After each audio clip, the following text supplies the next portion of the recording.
بينما ما كنتم مازال مواصلين نقترح عليكم المرة هذه حوار مع السيد ليونيل غاباي اللي هو مدير لي بيي voisins de l'Union européenne في البنك الأوروبي للاستثمار. Bonjour, merci de répondre à nos questions ce matin. Bonjour, merci beaucoup de m'interroger. Alors, sur cette conférence, le mot d'ordre, c'est la connectivité. Mais quand on dit connectivité, chacun va l'apercevoir de son point de vue. Alors, on peut parler de connectivité en matière de logistique, on peut parler de connectivité numérique ou infrastructure technologique. La connectivité également, c'est l'électricité aujourd'hui. On a beaucoup parlé du projet Elmed, etc. Donc voilà. La connectivité, selon vous qui aviez cette vision régionale, enfin voilà, c'est une sorte de question benchmark. Où en est la Tunisie, voilà, bien sûr par rapport à la Tunisie, en matière de connectivité par rapport à ce qui se fait dans le bassin méditerranéen du moins. Merci pour cette question. Donc effectivement, le thème de la conférence qui nous réunit aujourd'hui, qui était organisée par la Banque européenne d'investissement, était la connectivité. Pourquoi ? Parce que, premièrement, les connectivités, c'est avant tout un sujet qui amène des opportunités. C'est évident quand on parle des transports, ça permet d'intégrer des entreprises dans des chaînes des valeurs, ça permet d'exporter des produits au-delà d'un marché domestique.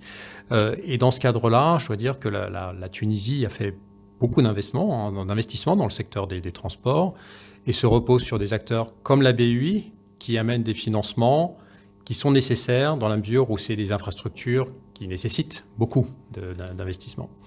Donc je pense que de ce point de vue-là, la Tunisie n'a vraiment pas à rougir. Après, quand on regarde des sujets comme la connectivité d'un point de vue énergétique, là, il faut bien voir en fait dans quel intérêt est-ce qu'on développe ce type de connectivité. Une tendance, c'est évidemment de chercher à développer les énergies renouvelables, qui sont des énergies qui sont intermittentes. Il n'y a pas toujours du vent, il n'y a pas toujours du soleil. Et de ce point de vue-là, être interconnecté avec d'autres pays ou d'autres marchés, comme le marché de l'Union européenne, ça permet de s'assurer que les flux énergétiques vont être là où il y a des besoins, là où il y a de la consommation, et de ne pas rester concentré sur un marché national. Donc de ce point de vue-là, effectivement, je pense qu'en Tunisie, il y a des investissements qui sont nécessaires pour augmenter la production d'énergie renouvelable. Et l'interconnectivité, comme avec le projet Elmed, va permettre à la Tunisie de bénéficier et de maximiser cette dimension. Et enfin, le numérique. Ça n'échappe à personne qu'aujourd'hui, le numérique est absolument nécessaire pour toute activité économique ou activité éducative ou de recherche. Et là, pour le coup, le projet qui a été présenté de Medusa est un très bon exemple d'une augmentation de la capacité pour permettre des flux d'informations beaucoup plus élevés, beaucoup plus importants autour du bassin méditerranéen. Et là, c'est vraiment un enjeu, non pas d'interconnecter la Tunisie avec un autre pays, mais d'interconnecter l'ensemble des pays pour pouvoir bénéficier de ces flux d'informations qui vont naviguer sous la mer Méditerranée.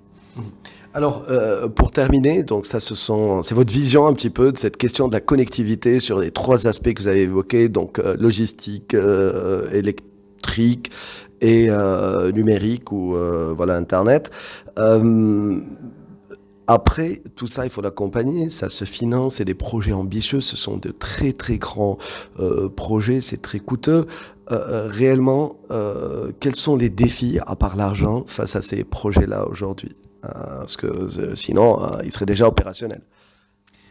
Alors vous avez raison, ce sont des projets ambitieux et l'argent, le financement est en soi déjà un challenge pour s'assurer qu'il y ait des conditions de financement qui soient acceptables. Donc il y a besoin d'avoir accès à des financements très long terme avec des taux d'intérêt qui soient acceptables pour que ce soit supportable et ou rentable, viable d'un point de vue financier.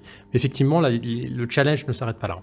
C'est souvent des projets d'infrastructures assez lourdes.